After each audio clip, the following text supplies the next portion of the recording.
The US real estate market is just massive. We're talking millions of properties, millions of agents. But in all that noise, there's really only one name that completely dominates the conversation. And yeah, you guessed it, we're talking about Zillow. So, just how dominant are they? Well, think about this for a second. More people actually type Zillow into a search engine than the phrase real estate. I mean, let that sink in. The brand has literally become the category. It's kind of like what Kleenex is for tissues. So the big question is, how on earth did they pull this off? Well, the key thing to understand is that Zillow wasn't just trying to build another website. No, their game plan was way bigger.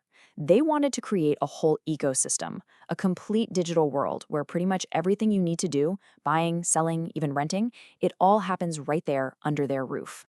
All right, so let's really map out this empire they've built. And to do that, we got to look at the numbers, because that's where the scale of this thing just becomes, well, you'll see. Okay, just look at this chart of web traffic for 2024. That huge bar on the left, that's Zillow. And those other two, those are its biggest competitors, Realtor.com and Redfin. I mean, that gap says it all, right? This isn't just a race where Zillow is in the lead. They're playing a completely different sport. 366 million. Let's just pause on that number. That's not for a whole year. That's how many visits they get every single month. It's just a staggering amount of eyeballs, all looking at one single place. And here's another way to wrap your head around it. You could take the traffic from Realtor.com and Redfin, add them together, and you still wouldn't have as much traffic as Zillow. That's a kind of dominance you just don't see in most industries. It's pretty wild. So what does this all boil down to? It's simple, really. More than half, 50% of all the online traffic for real estate in the US goes to Zillow. So if two people are looking for a house online, odds are one of them is on Zillow. They own the conversation. But it's not just about the raw number of clicks. The real story here, the real source of their power, it's about loyalty. It's about who these visitors are and why they keep coming back.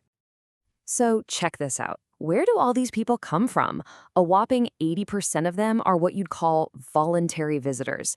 That means they're not just stumbling across a link or clicking an ad. Nope, they are intentionally typing Zillow.com into their browser or tapping on the app. They want to go there. And that, my friends, is the definition of brand loyalty. And that loyalty, it has a huge real-world impact. We're talking about roughly 2/3 of everyone in the US who's even considering buying or selling a home. At some point in their journey, they're going to end up on Zillow. It's basically become a required step in the process. And this isn't just a desktop thing. Oh no. Their dominance on mobile is maybe even more impressive. Their app doesn't just have more users than the number 2 app. It has 4 times more people using it every single day. It's the app that's on everyone's phone, the one they go to first. Okay, so how did they do it? What's the secret sauce? Let's talk about the keys to Zillow's kingdom. It really comes down to a 3-part playbook. First, they have this massive pile of data and their secret weapon, the Zestimate. Second, they built what you can call a housing super app. And third, it's all wrapped in an interface that's just super easy to use. The Zestimate. This was the original game changer, their killer feature.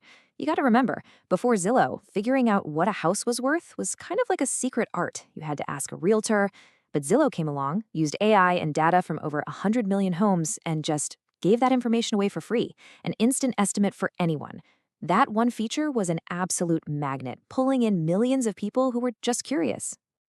Then you've got their super app strategy. And the goal here is pretty simple and pretty genius. Get you in the door and then make sure you never have a reason to leave. You can search for a house, sure, but then you can also get your mortgage with Zillow Home Loans. You can pay your rent through their system. You can connect with an agent. It's the ultimate one-stop shop for housing. And look, the final piece of the puzzle is maybe the most obvious, but it's so important. None of this works if the app is a pain to use. Zillow gets this. They've poured a ton of effort into making the whole experience feel smooth, intuitive, and honestly, kind of fun. They took something that can be super stressful, finding a house, and made it feel more like a game. So, when you put it all together, what have you got? You've got massive data, a one-stop shop super app, and an experience that people actually like. That combo creates a position in the market that is, well, it's pretty much unshakable. So at the end of the day, there's no single magic bullet. It was this powerful mix of having the best data, constantly innovating with new features, and always putting the user first. That's how they built such a deep moat around their castle and became the king. And that leaves us with one big final thought. When one single app basically becomes the front door to the entire housing market, when it controls how we see homes, how we value them, how we buy them, what does that really mean for the future of finding a place to call home? It's definitely something to think about.